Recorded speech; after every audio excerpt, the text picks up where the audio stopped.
Boa tarde, caros telespectadores que nos acompanham pelas redes sociais. Nós somos a Estrela TV. Eu que falo para vocês sou o João Vino. O meu convidado de hoje é alguém que dispensa apresentação. É nacionalista angolano, professor universitário. Já foi presidente da FENELA de 2010 a 2021.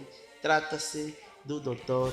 Lucas Bengonda, que vai poder nos brindar com o tema FENELA e Independência de Angola.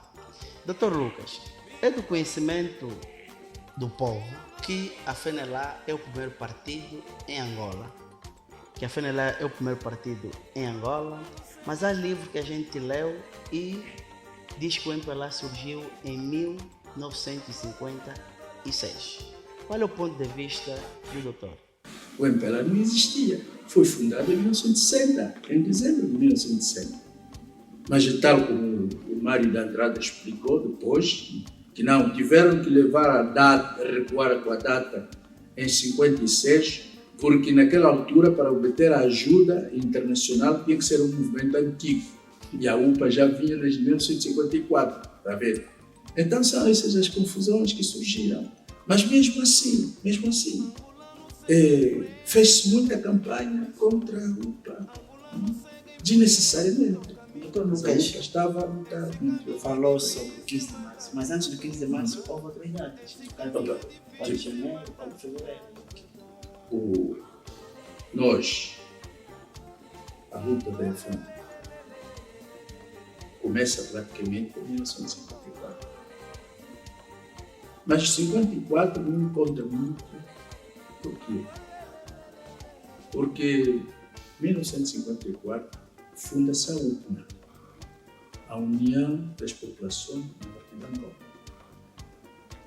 Isto, talvez as gerações futuras, vocês poderão julgar se os velhos estavam errados ou não. Mas por que os velhos queriam ressuscitar, portanto, o Reino do Congo? Porque nos convênios assinados com o governo português, desde o tempo de Nzinga Mbemba, em 1482, dispunham de que o Reino do Congo era um reino independente e usufruiu dessa independência até século XIX, até a Batalha da Anguila, vamos dizer. A Batalha da Anguila, que teve lugar em 1665, dia 29 de outubro. O Reino do Congo era Reino do Congo, que aliás germinado com o Reino de Portugal. Tanto mais que os reis de Portugal, do Congo, tratavam-se por majestade aqui, majestade acolá, tudo em mesmo pé de igualdade. Mas depois da Batalha da Anguila, o Reino do Congo praticamente deixou de existir. E este reino que foi destruído na Batalha da Anguila, que os velhos, naquela altura, quiseram restituir. E este Reino do Congo era o quê? E até quase às fronteiras dos Camarões.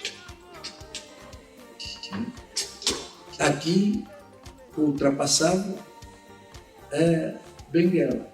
Era o Reino do Congo naquela altura. A configuração daquilo que nós sabemos na história. Quer dizer que não há ainda Angola. Os Angolas são famílias do reinado do Congo. E tanto mais que o Angola, que o anjo como tal, é um nobre do Reino do Congo, que aqui na ilha de Luanda, ele que representa a Casa da Moeda do Reino, que eram as conchas, que ficou conhecida como o primeiro dinheiro usado no Reino do Congo, que é um zimo. Portanto, o Angola que tinha isto como a responsabilidade, portanto, de coletar este dinheiro para enviar para o Congo. Mas isto é a história que fica mais para trás. Então, quando se começa com esta luta, os velhos Pinot Piloar, Barros Nencaco, o Rally do Leme. Eles vêm mesmo em Luanda recrutar toda a gente.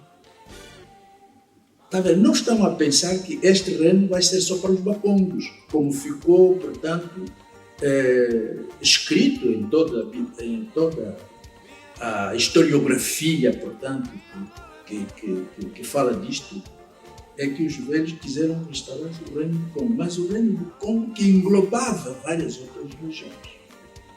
Porque na altura Angola apareceu depois. Isto é outra história.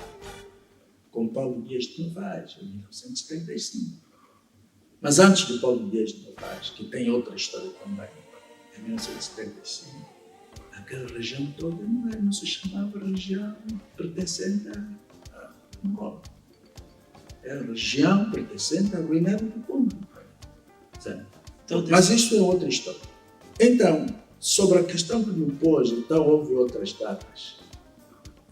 Nós tínhamos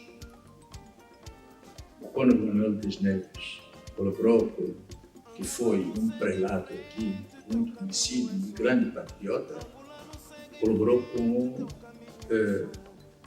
o Rosário Neto, que era de Malange, estudou na missão dos Bangas, foi funcionário público, grande patriota, e entregou-se, portanto, à luta de libertação. E ele que prepara a revolta de Baixa de Caçães. E a Baixa de Caçães surge por quê? Porque o primeiro manifesto da UPA, de 1900, eu tenho este manifesto, e eventualmente, com o andar do tempo, talvez poderão ter acesso a este manifesto. Este primeiro manifesto, de 1960, mobiliza todas as populações para o combate contra a presença colonial. E este manifesto vai ter, portanto, uma repercussão enorme na Baixa de Caçães, onde havia, para além do trabalho forçado na cultura do próprio algodão, a confiscação do algodão dos nativos, que entregavam aos pequenos comerciantes, que iam, portanto, entregá-lo a Cotonang, que era a grande companhia que tinha um monopólio, portanto, da cultura da algodão.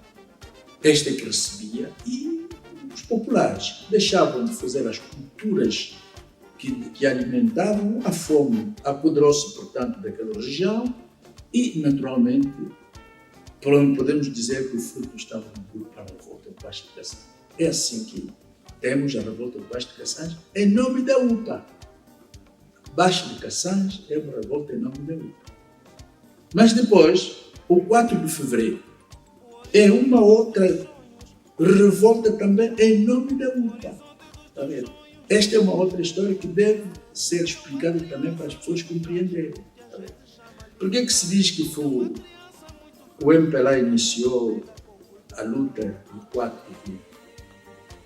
de fevereiro? Porque quando se dá o 4 de fevereiro em Luanda, o velho já estava em Nova York. O 4 de fevereiro dá-se porque no dia 23 de janeiro de 1961, o oposicionista ao regime de Salazar, Henrique Galvão, captura um barco português no Mar das Caraíbas, e quis vir com um barco aqui na costa angolana para fazer a conferência de imprensa, convocando toda a imprensa internacional aqui, e demonstrar que o regime de Salazar não prestava, o regime de Salazar, enfim.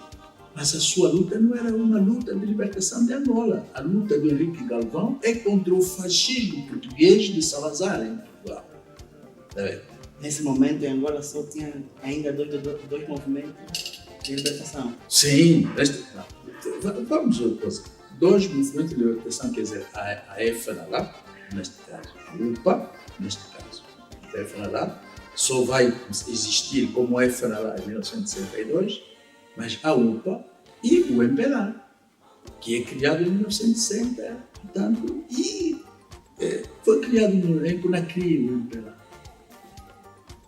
ainda queria que enviaram os documentos cá. Os documentos encontraram o Dr. Neto, que acabava de criar o seu gabinete de médico, depois de ter sido liberto de Portugal, veio para Angola, depois de ter terminado o seu curso para Angola, e ele recebeu e começou a constituir os grupos clandestinos que lhe traíram depois para ficar preso em 1960 e ser enviado para Portugal. Quer dizer, os documentos que vêm coincidem com a chegada do Dr. Neto. E o Dr. Neto, que já para a sua libertação houve um trabalho de fundo que o Partido Comunista Português, a esquerda internacional, era uma inteligência muito forte na Europa naquela altura, faz a partir do Mário de Andrade, Viriato da Cruz, e outros. Mas o Mário de Andrade foi a figura-chave na libertação do Dr. Neto. E na fama que o Dr. Neto vai ganhar, é o Mário de Andrade. Porque o Mário de Andrade, ele é secretário da Lina Diop, secretário de redação da revista O Mundo Negro, que pertencia às edições de Presença Africana. Mundo Negro. E o Mário de Andrade era redator naquela altura, que se encontrava em Paris já desde 1947. É ele que vai fazer campanha, vai ver Simone de Beauvoir, Jean-Paul Sartre, Jean Congliane e vários outros intelectuais. Paris é o centro da intelectualidade universal, naquela altura, podemos dizer isto. E então vai-se lançar uma campanha a favor do Dr. Neto. E o Dr. Neto sai dali como o prisioneiro do ano. E como prisioneiro do ano, claro que depois deve que ser, tiveram que libertar. Então, quer dizer que 4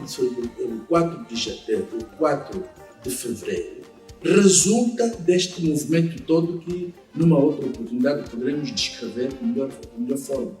O 4 de fevereiro resulta deste movimento. Então, correu a ideia de que os prisioneiros que aqui se encontravam deviam ser levados e lançados no mar. Então, o Cónigo Manuel Dias Neves disse que não. Então, se for assim, temos que fazer tudo para libertar estas pessoas das cadeias.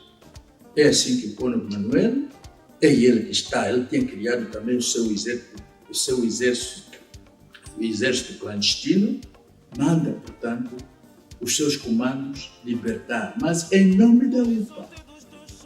Em nome da UPA. Quando o 4 de fevereiro se dá, o velho não reivindicou. O velho Ogden não reivindicou. Porque não tinha informação. Ele não tinha informação ainda. O segundo, Mário de Andrade, em vida, quando foi entrevistado, portanto, por um escritor português, Freire Antunes, e ele disse que não, nós reivindicamos o 4 de fevereiro, porque esperamos que este 4 de fevereiro era uma data da UPA e estávamos à espera que a UPA reivindicasse. Mas como tinham passado dias, a UPA não reivindicou. Nós nos dissemos, cá entre nós, como se passou em Luanda e nós é que somos, portanto, da sociedade urbana, vamos reivindicar esta data. É assim que eles reivindicaram o 4 de fevereiro. Vocês podem ler este depoimento, já não me recordo da página, mas na obra de Freire Antunes, Salazar, o Leão e a Raposa. Quer dizer, Mário de Andrade dá esta versão do que aconteceu pelo facto do irmão dele, Joaquim Pinto de Andrade, que ainda vivia, lhe ter perguntado: mas Mário, você que estava metido nisto, como é que este 4 de fevereiro aconteceu? Então Mário contou por que o 4 de fevereiro passou a ser uma data momentânea. Mas como andar da história, vocês como jovens vão ter que investigar e meter a história no seu verdadeiro lugar, porque estas são as verdades da história da Angola. Portanto, se nós formos a ver, o MPLA não tem nenhuma data histórica relevante que entra na história dele próprio, senão a data da sua criação também que foi mentira, está vendo? Que está coberto de mentira, está vendo? Nesse momento, já estamos em 61. Esse é 1961. E onde é que aparece a UNITA? A UNITA aparece em 1966. A UNITA é outra história. A UNITA, em 1962, o velho fez uma viagem na Suíça e encontrou a UNITA, que estava a estudar em Lausanne, em Genebra. Esse cara, o doutor Jonas Savimbi. Aliás, o Dr. Jonas Savimbi, que estava a estudar em Lausanne, e convidou-lhe para... Disse que, olha, a luta está numa fase avançada. Nesta primeira fase, o irmão pode ficar aqui a representar o partido e mais tarde, talvez, vai juntar-se a nós para que a luta possa avançar. Quando se diz que a FENALA é tribalista, não sabe que é do Sul, é do Dia. Mas é o homem Roberto que tem a iniciativa de lhe convidar. Então, um tribalista vai convidar uma outra pessoa de uma outra tribo. Não pode fazer isto, está vendo? Então, mas o Dr. Savimbi, a sua resposta, disse que não, eu sou do MPLA, naquela altura. Isto também, esta declaração dele, vem numa das obras de Lúcio Lar. Esta declaração dele vem numa das obras de Lúcio Lar. O grande movimento, que tem o título, o amplo movimento, que é o título da obra. O velho diz que é do MPLA, o velho homem diz que é cuidado. Essas pessoas do MPLA são comunistas. Você é comunista? Não, Savimbi não respondeu. O velho voltou para Kinshasa. Mas acontece que, neste mesmo ano, há uma conferência da juventude no Quênia. E o Savimbi é convidado para participar na Conferência Internacional da Juventude no Quênia. No Quênia, onde ele chega, encontra quem? Tom Mboya. Tom Mboya era o delfim do velho Jomo Kenyatta. E o Tom Mboya o chama e diz: você, como então? Quem é que você está a apoiar lá em Angola? Diz que eu sou do MPLA. Não, eu vou te levar ao velho e vai te falar o que é isto do comunismo. O Tom Mboya convenceu o Savimbi que não vale a pena aderir ao MPLA. São comunistas, são isto, são aquilo. Você quer entender, então levou-lhe, apresentou-lhe ao velho Jomo Kenyatta. E o velho Jomo Kenyatta também disse ao Dr. Savimbi: não faz isso, meu filho. Eu fiz 7 anos a estudar na União Soviética e vi que aquilo é infernal. Nós não podemos trazer aquele regime em África, porque senão seremos outros escravos daquele regime. Olha, eu aconselho-te a apoiar a UPA.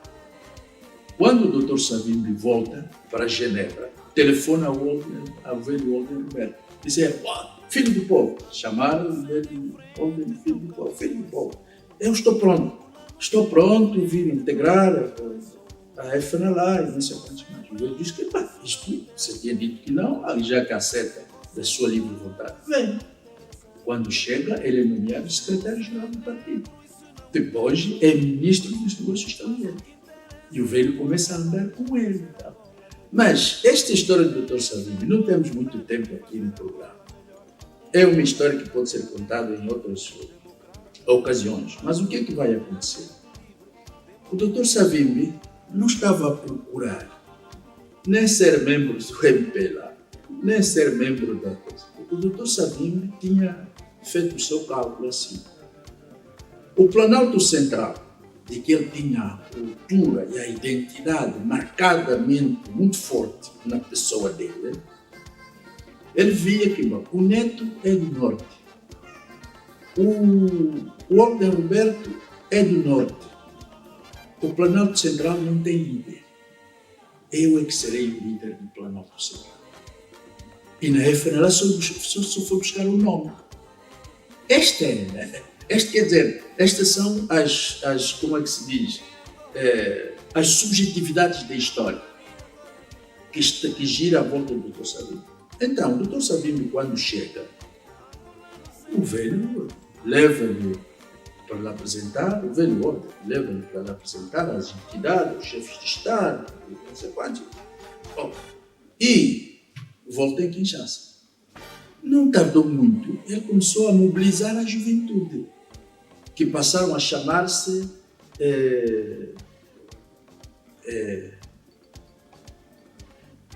bom, o nome não me esqueço, mas qualquer coisa montante, quer dizer, a Revolução Montante ou qualquer coisa assim. Então, o que o Dr. Savimbi faz? Ele mobiliza todas as pessoas do sul de Angola que encontrou no partido.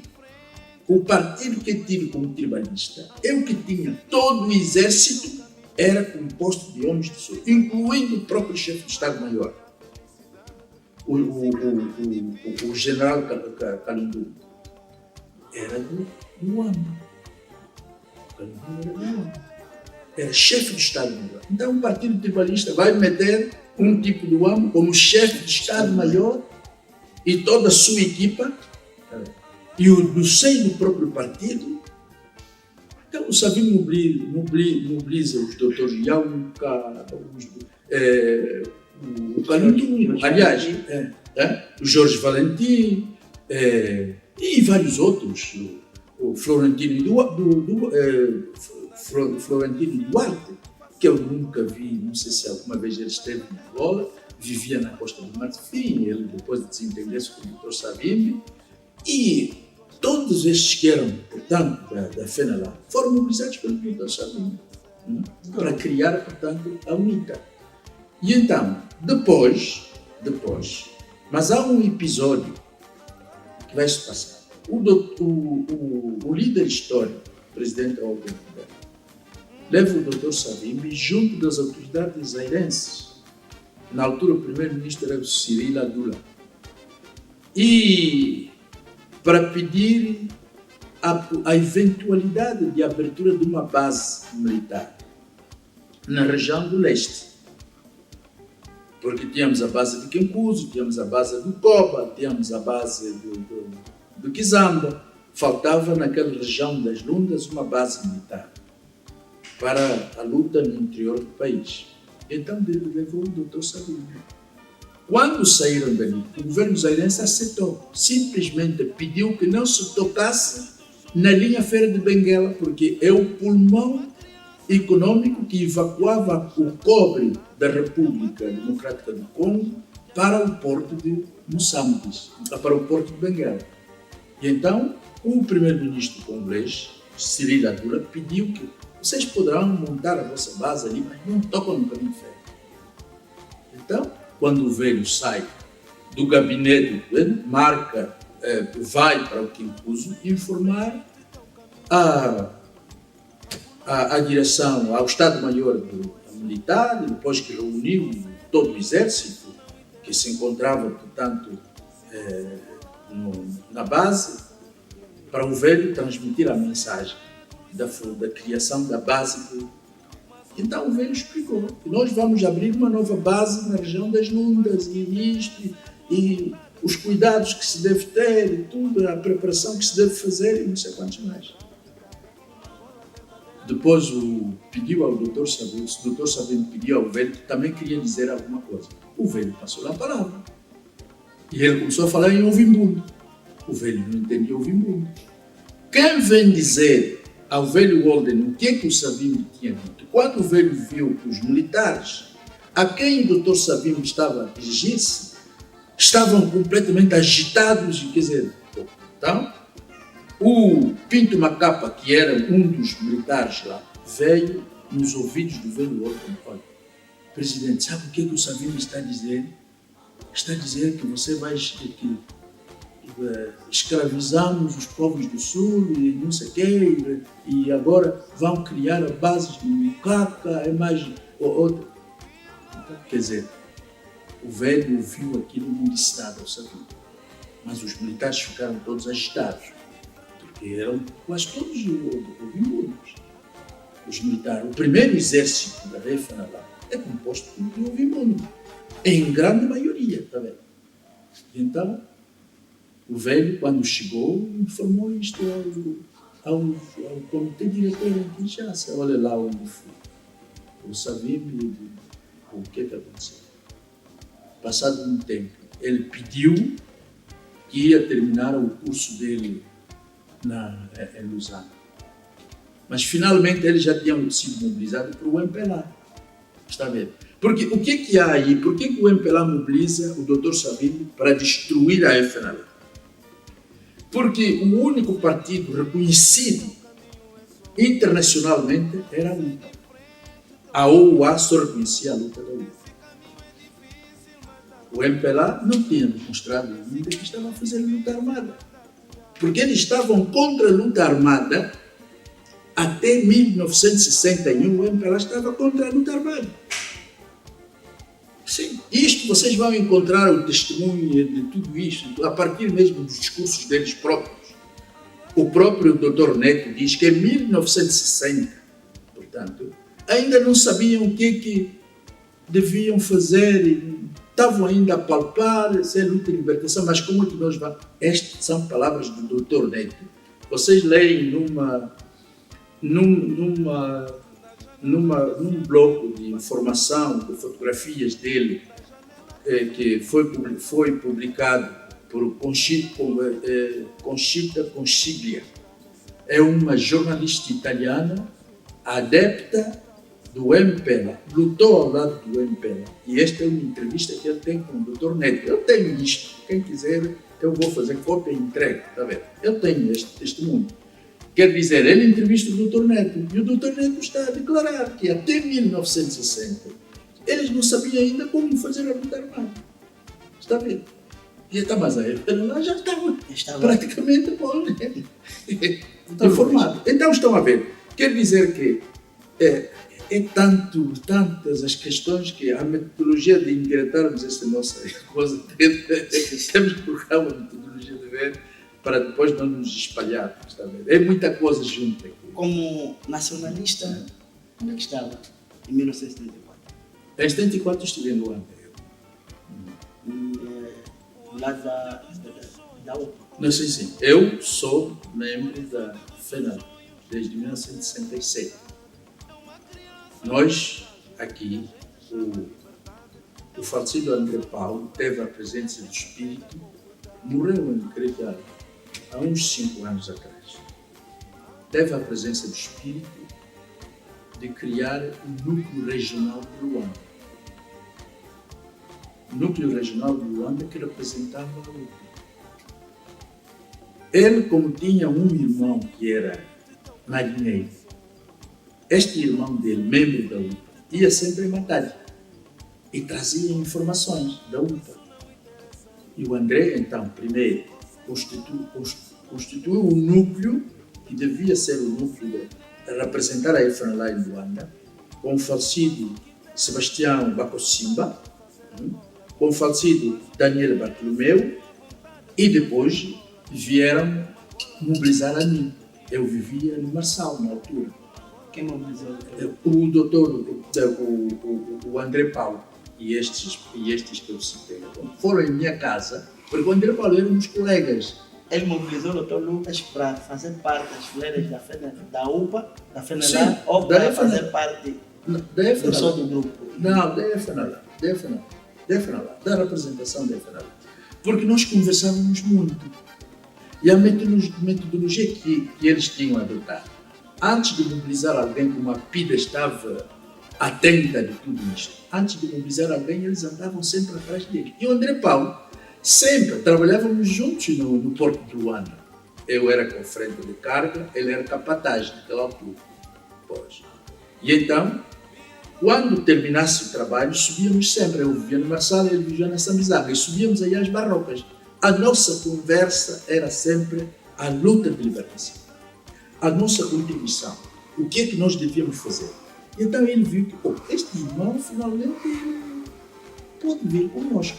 É assim que ele leva Sebastião Francisco Bacossimba, Daniel Bartolomeu e Moisés, pus o nome dele todo, já não esqueço, e vão me ver no domingo em minha casa. Eu vivia numa casa alugada, acabada de construir pela velha Sara de Marçal. A velha Sara tinha a fama de ser a senhora que fazia o sarabulho, não sei quantos mais. Eu vivia, portanto, naquela casa. Então eles foram ter comigo. E no domingo é que eles me abrem um jogo. Eles dizem, ei, irmão Lucas, olha, nós trabalhamos assim. E gostaríamos que o Mano também faça parte do nosso grupo. Porque pelas ideias, pela forma como encara o nacionalismo angolano, não, são as pessoas que nós estamos a apoiar.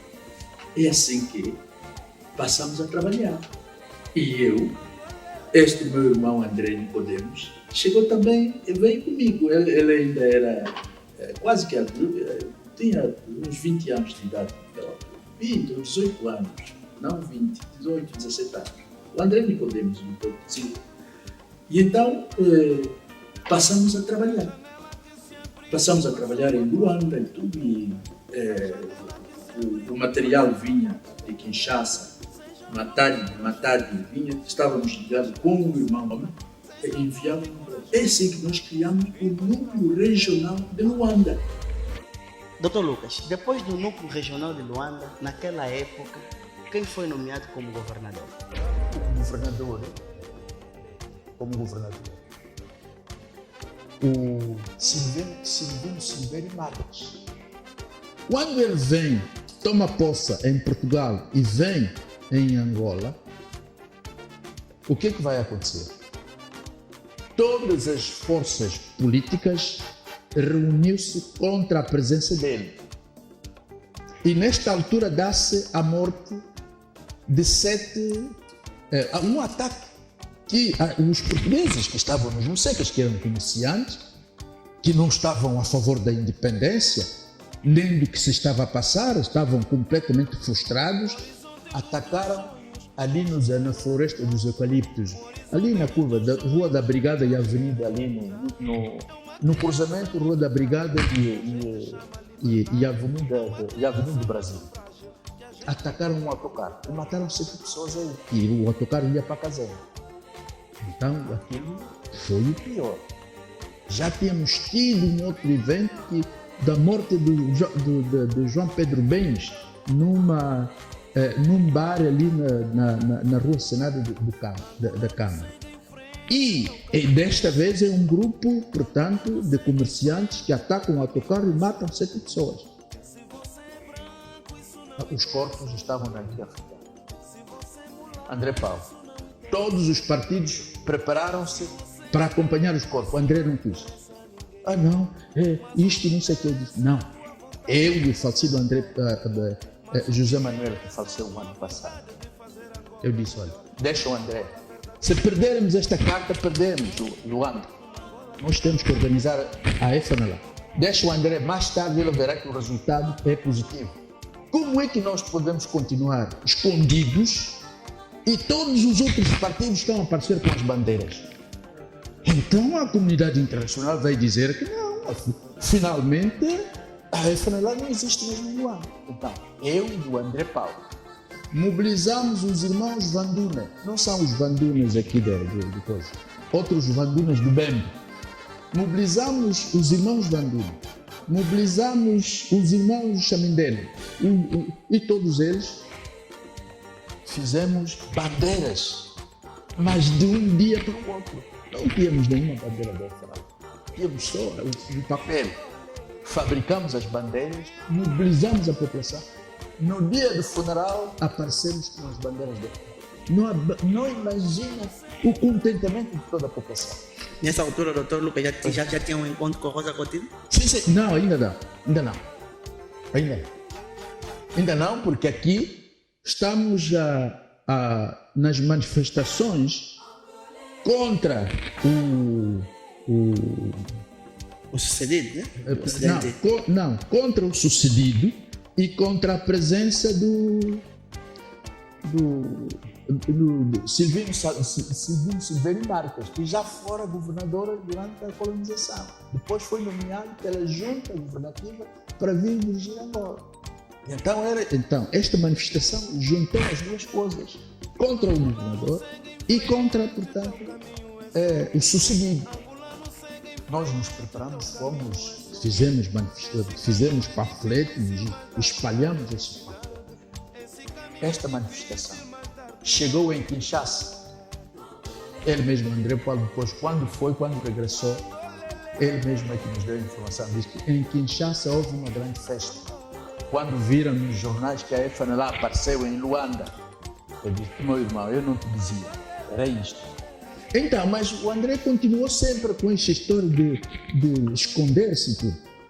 E aliás, há um episódio que vai acontecer, que não era digno, portanto, dele como fundador do grupo e nosso líder naquela altura. Abandonaram-nos eu e o José Manuel. No dia da manifestação não apareceram. O André Paulo disse que fez uma viagem para Dalatã, de que não sei. O Daniel Bartolomeu disse que ia para Ambizete. E todos eles combinaram e nos abandonaram, a pensar que nós, certamente que o governo português havia de nos prender ali. Mas não, eu tinha feito uma análise e a minha análise foi a mais correta. Porque não, ninguém vai prender ninguém. Se todas as forças políticas estão a aparecer, não vão prender a FNLA. E sobretudo é a FNLA que fez a luta de libertação. Como é que nos vão prender? Se todas as forças políticas estão a aparecer aí. É assim que eles não aparecem e a manifestação passa-se e Kinshasa faz a sua festa. A FNLA que aparece com bandeiras em todo lado. Em todo lado. As bandeiras foram feitas aí no bairro Chayote, onde nós tínhamos criado, na casa do falecido José Manuel, onde tínhamos criado uma oficina para fabricar bandeiras, alfaiatas, e todos apareceram naquele momento. Nunca vi um entusiasmo patriótico como aquele naquela altura. Nesse período faltava quantos meses para o Acordo de Alvor? Ainda o Acordo de Alvor só foi no ano seguinte. Nós ainda estamos em maio de 74. O Acordo de Alvor vai ser em janeiro, dia 15 de janeiro, e o governo de transição toma posse no dia 30 de janeiro de 1976. Então, quer dizer, estás a ver que os problemas que vão ser criados, mas só para terminar com essa história, depois isto passa. Isto passa e vem o Rosa Coutinho como comissário da República Portuguesa em Angola. O Rosa Coutinho começa a reunir com as pessoas do MPLA no Palácio. Eu era funcionário da Fazenda. Trabalhava com todos eles, grande parte deles que trabalhavam na Fazenda. E eu se reunia no Palácio. E um deles, que ele, muito meu amigo, que depois foi morto no 27 de maio, o Dr. Vicente Fortuna, vinha me contar tudo. Quem convocava as reuniões e tudo e aconselhava o MPLA o que ele devia fazer para derrotar a FNLA era o Rosa Coutinho. Formou um comitê do MPLA. E as pessoas que vão para Lusaka, no congresso do MPLA de Lusaka, eles todos são credenciados a partir mesmo do palácio pelo Rosa Coutinho. E então, numa determinada altura, eu sugeri ao André Paulo, a política é mesmo assim. É melhor nós contactarmos esta Rosa Coutinho. Vamos contactar o Rosa Coutinho e lhe darmos também a versão daquilo que nós pensamos. Porque qual é a mensagem que passa? É um partido tribalista, é um partido de racistas, é um partido, mas tudo que é feito contra a FNLA. Eu disse que não. Nós vamos falar com o Rosa Coutinho. Não sei o que, tal coisa. Então, a partir dali, eu encontro bem com... Não, ainda não.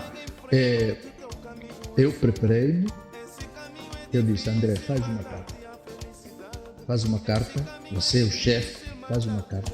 Eu, tal como aconteceu com o ministro Almeida Santos, vou entregar a carta também ao Rosa Coutinho. Porque nós não podemos ficar por detrás de ninguém, senão vamos perder. Esta era a minha posição permanente. Então, fizemos a carta, também esta carta não foi publicada. Quando cheguei, aí no palácio onde está o governo, mal entreguei o ajudante do campo, veio alertar uma pessoa da FENALA. Calhou neste dia, as forças da FENALA tinham atacado no Toto. Lá houve mortos portugueses e os portugueses capturaram, creio que, mais de 20 pessoas, nossos militares, nossos guerrilheiros. Porque nós não tínhamos ainda abandonado ali. Apesar disto, nós não tínhamos abandonado. Ele não sabia. Quando cheguei, o ajudante do campo levou a carta. Ele não fez sequer 2 minutos, acho que não fiquei 2 minutos à espera. Vinha ele próprio. Vamos lá então. Quer dizer, vinha quase a ralhar. Vamos lá ver. Você é da FENALA, lá do Roberto. Então, os outros já estão aqui a negociar conosco e a FENALA ainda continua lá nas matas. Pum, pum, pum, pum, pum, pum. O que é que vocês vão ganhar com isso? Esse é o discurso do Rosa Coutinho. Ele recebe assim, no seu gabinete. Neste dia, ele teria estado numa reunião, interrompeu a reunião para receber. Porque todos os oficiais, todos vestidos de branco, todos os oficiais aqui creio que do Estado-Maior-Geral estavam lá. De todas as patentes, encontrei-los praticamente numa reunião. Mas como tinha havido este episódio lá no Toto, ele interrompeu a reunião para receber. Vocês estão pum, não sei quantos pum. E nós disse, não. Por que vocês não vêm negociar conosco? Eu fui claro. Eu disse, olha, por princípio, senhor governador, as negociações entre a FENALA é com o governo português. Não é com o governador-geral de Angola. Em termos de doutrina no nosso partido, nós lutamos contra Portugal. E é com Portugal que nós temos que negociar. Está a ver? E os outros? Os outros estão aqui. Não, os outros, cada partido político tem o seu próprio programa. Aquilo que configura no programa da FENALA é isto.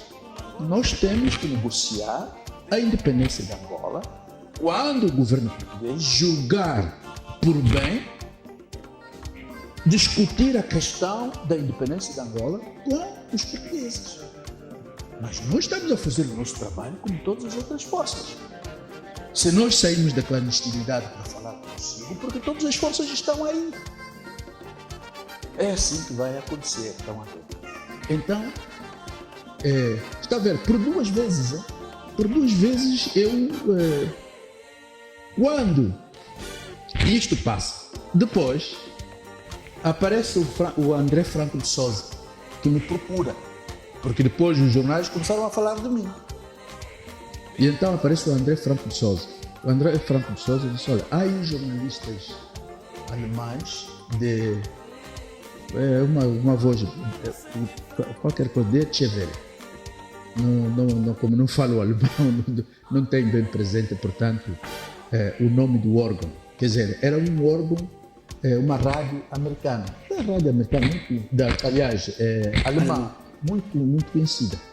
E então, eles propuseram André Franco de Sousa. Nós gostaríamos de ter uma reunião com os partidos políticos. Agora, Luanda só está sendo tomado conta por o MPLA e os outros partidos aqui. E o André Franco de Sousa tinha criado um partido político chamado PUA. Mas ele não tinha militantes. Está a ver? Não tinha militantes. E ele foi me ver. Disse que, Lucas, olha, há um grupo de jornalistas ingleses, alemães e franceses que querem ter um encontro com os partidos políticos. Eu fui informar os outros, disse, olha, esta é uma oportunidade. O André não quis. Não quis outra vez. Disse, esta é uma oportunidade de lançarmos a FENALA na comunidade internacional. Como o André não quis, eu aceitei. O Zé Manuel, as meninas todas também aceitaram, a Bia Graça Cunde, a nossa irmã Kika, que hoje é médica, vive em Portugal, e outros mais aceitaram. Mas isto é uma grande oportunidade para lançarmos o partido. Como é que é isto? É melhor preparar. Onde é que vamos preparar? É na minha própria casa, numa sala onde eu vivo.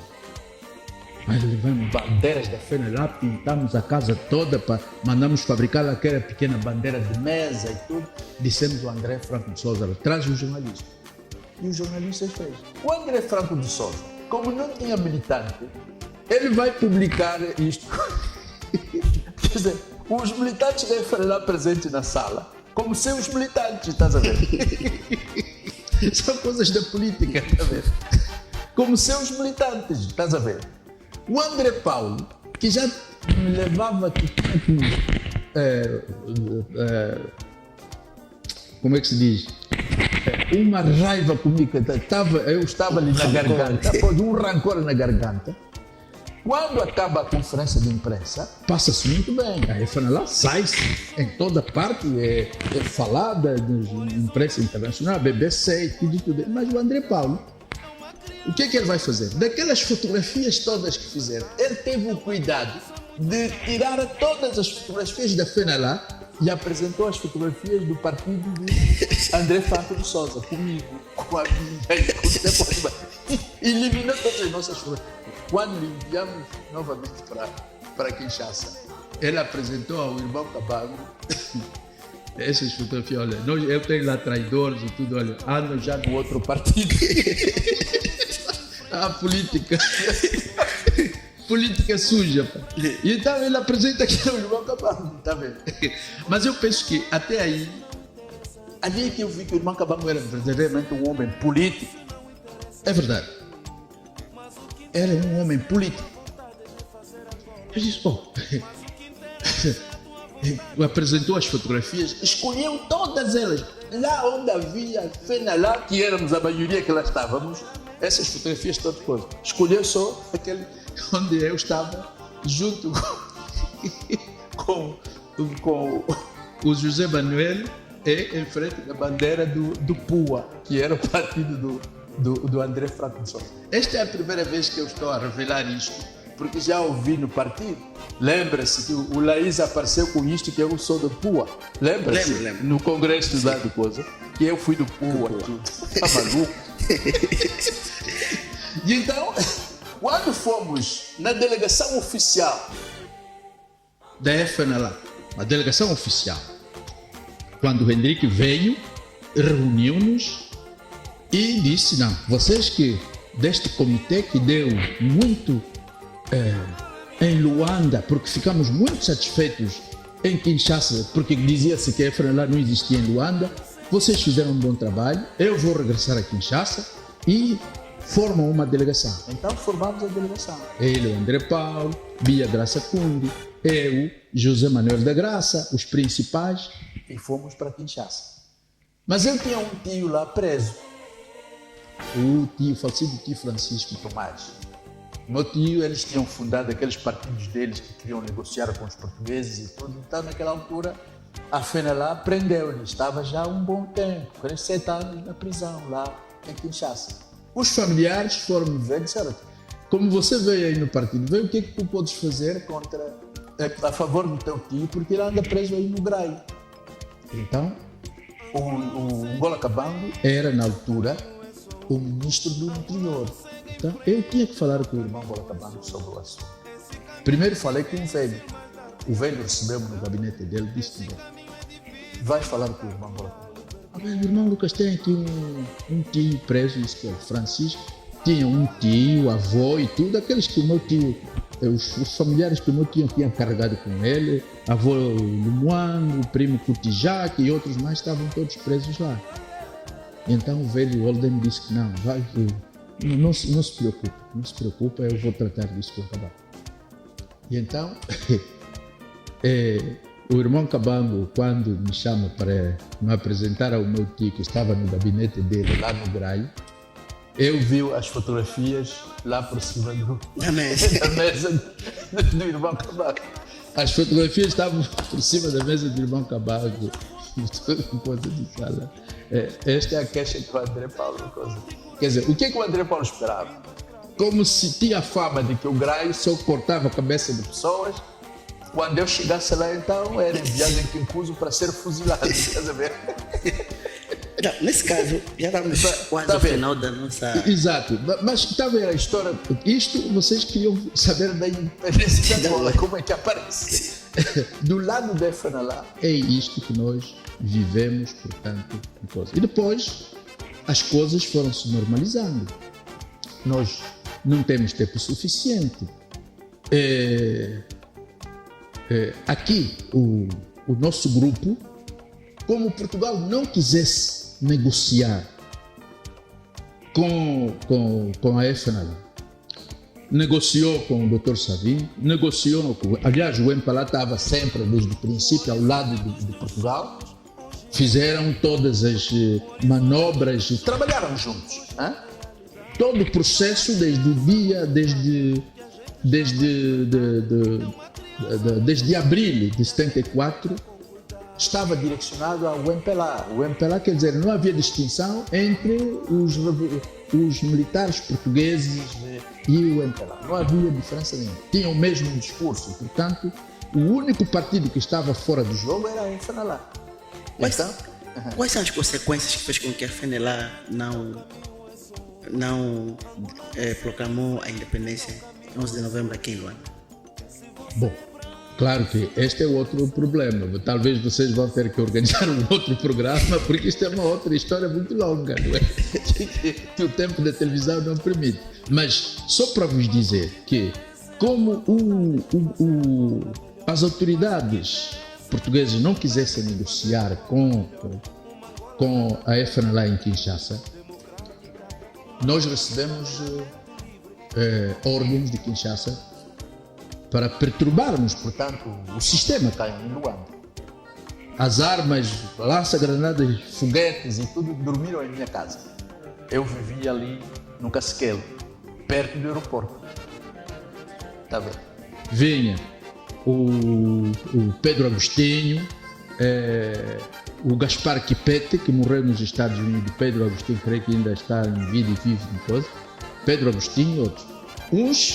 Um grupo de comandos foi para o porto de Luanda, o outro grupo ficou para a sabotagem no aeroporto, naquele aeroporto de Luanda. Os outros grupos repartimos num seco. Eu, o falecido João Antônio Fernandes, fomos no Kazenga, tá vendo? Estávamos no Kazenga. O grupo do aeroporto atacou o avião que devia partir com muita gente.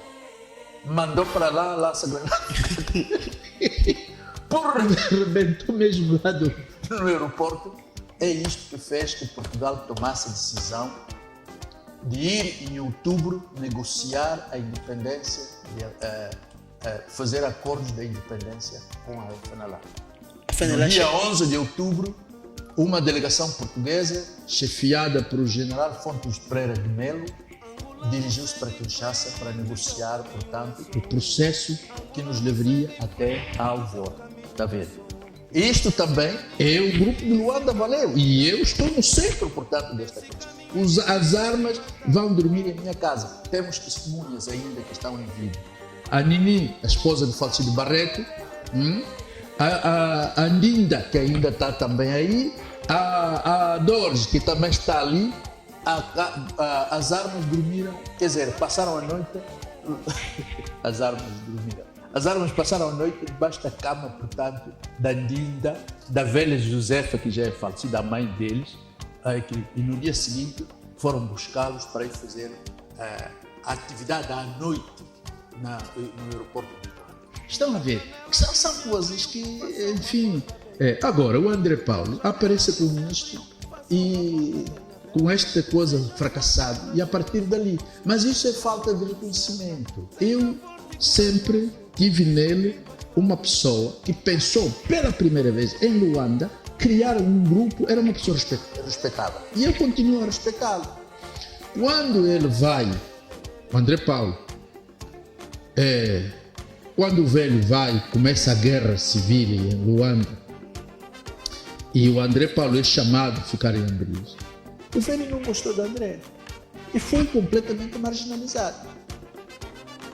Com a evacuação de Abril, o André foi parar em Coba. Depois apanhou um tiro das fábricas, dos cubanos já. Aliás, veio em Kinshasa e como ele conhecia os militares, foi com a delegação dos jornalistas, creio que jornalistas espanhóis ou ingleses, já não me lembro, e lá a coluna foi atacada pelos cubanos e o André Paulo apanhou uma bala no coisa. O velho Walden, que até lhe seja leve, eu era, na altura, comissário político do Estado-Maior-Geral adjunto. E então eu disse ao velho, olha André, temos que mandar o comandante Tex ou o comandante Leopardo para ir buscá-lo e trazer.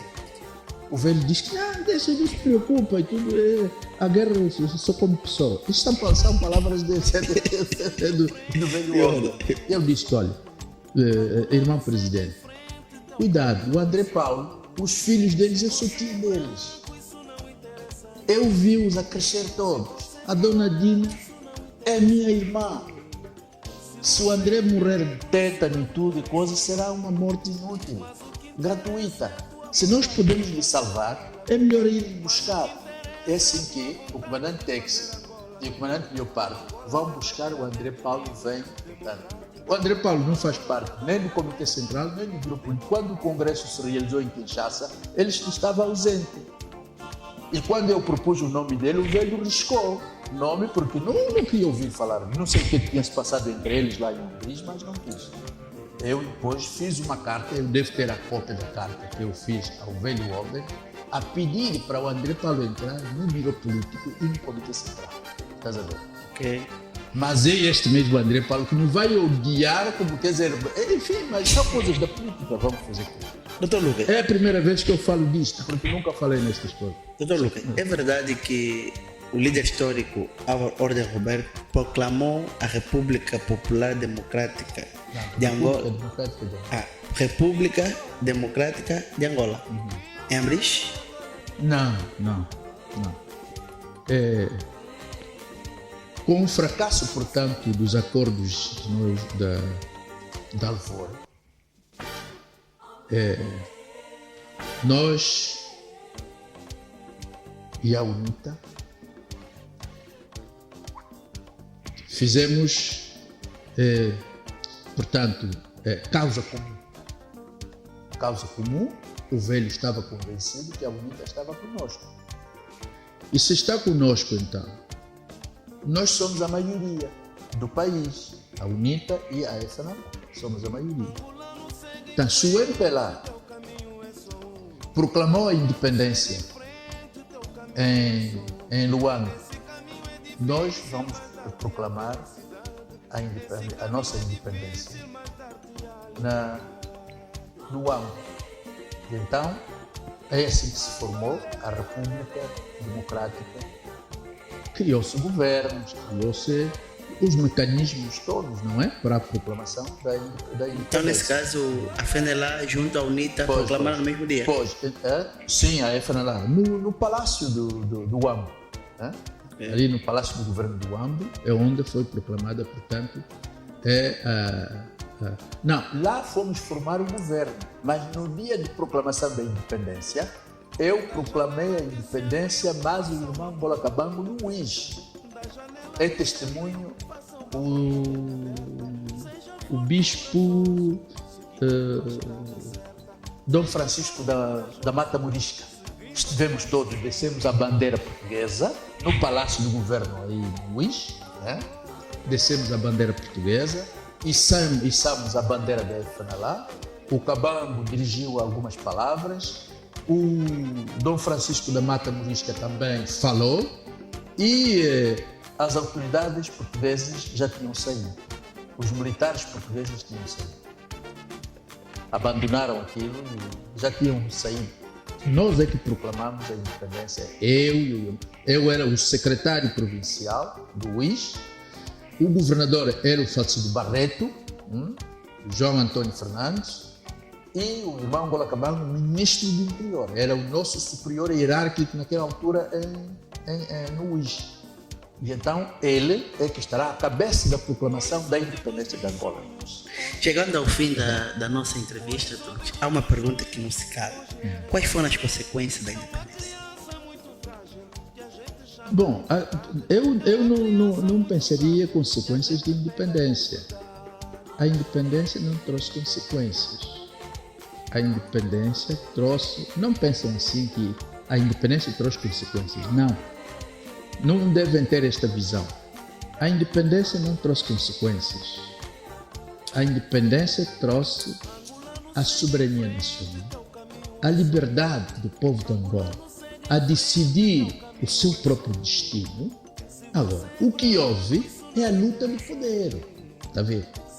A luta do poder, pelo facto de terem existido 3 forças políticas e o próprio governo português, que deveria ser o descolonizador, meteu-se a favor de um dos partidos, que é o MPLA. Quis entregar a independência ao MPLA. E os outros partidos, não se conformando com esta situação, tiveram que tomar posições. É assim que a FNLA tomou a sua posição, a UNITA tomou a sua posição. Com o fracassado governo do Uambo, a UNITA fez a longa marcha, foi se instalar nas matas e mais tarde na África do Sul. Nós também fomos para as matas e começamos, portanto, com a guerra civil. Tá bem?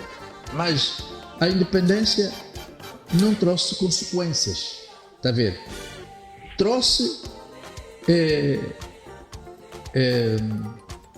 na perspectiva das grandes esperanças do povo de Angola, devíamos ter a paz.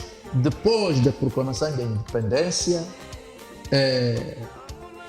que devia passar pelas eleições livres e justas, essas eleições livres e justas não aconteceram. Devíamos formar uma força militar única, isto não aconteceu. Quer dizer, tudo aquilo que tinha sido previsto nos acordos de Alvor foi praticamente... o governo português sabia porque tinha o propósito de abandonar o poder nas mãos do MPLA. É a razão porque no dia 14 de julho, que eu recebo, portanto, o irmão Angola Cabango, o Luís, abandona, portanto, o governo de transição, e todos os outros nossos representantes abandonam o governo de transição, vai para o Luís. O MPLA, com o exército português, atacaram todas as nossas direções. Então, o exército português, que devia ser neutro, também atacou a UNITA, atacou a FNLA, ajudou o MPLA a varrer com a FNLA e a UNITA de Luanda, para deixar Luanda como praça política, portanto, do MPLA. No sentido de o MPLA, quando proclamar a sua independência, não há mais nenhuma força contrária em Luanda. Foi o que aconteceu. Ok, obrigado, Dr. Lucas. Assim chegamos ao fim do nosso primeiro programa, com o nosso primeiro convidado, e agradecemos a disponibilidade que o Dr. Lucas nos deu. Então, eu te agradeço também, porque, de facto, a história de Angola, no decurso, portanto, desses últimos anos, sem falar já dos períodos anteriores, mas desde 1961, que vem sendo reformado. Quer dizer, há uma falsificação histórica que chama as gerações futuras de lutar contra essa falsificação histórica. Tanto mais que o país tem que honrar a memória daqueles que de facto se sacrificaram para libertar este país. Essa sua memória não está lá. O presidente da República, João Gonçalves Lourenço, criou uma comissão depois, mas esta comissão valeu pouco, não valeu praticamente grande coisa. Criou esta comissão de reconciliação, mas reconciliar o MPLA consigo mesmo. Não reconciliou o que se passou com as outras forças políticas. As ossadas que foram buscar são as ossadas dos mortos feitos pelo próprio MPLA. da desgraça do próprio MPLA, 27 de maio e outros mais. E o que se passa com todas as outras forças políticas. Então, não se fez. O que quer dizer é que a reconciliação nacional não é só o calar das almas, mas a convergência dos espíritos para os mesmos objetivos, para a mesma pátria, para a mesma nação. Esta convergência é que será uma verdadeira reconciliação nacional. Mas enquanto continuarmos nesta situação em que uns são diabolizados e outros uma coisa, não há reconciliação nacional. E as gerações futuras correm o risco de se vingarem contra isso. Porque a história não se cala. É o que nós aprendemos. A história nunca se calou. As almas que foram não se vão calar. Um dia vão se calar. Obrigado. Obrigado, Teodoro. Chegamos ao final do nosso programa. A Estrela TV agradece a presença do nosso convidado. Esperamos mais vezes no nosso programa.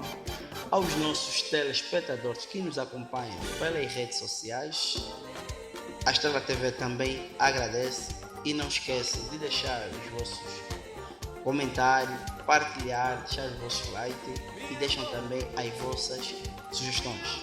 É o que falo para vocês, sou o João Vindo, até o próximo programa.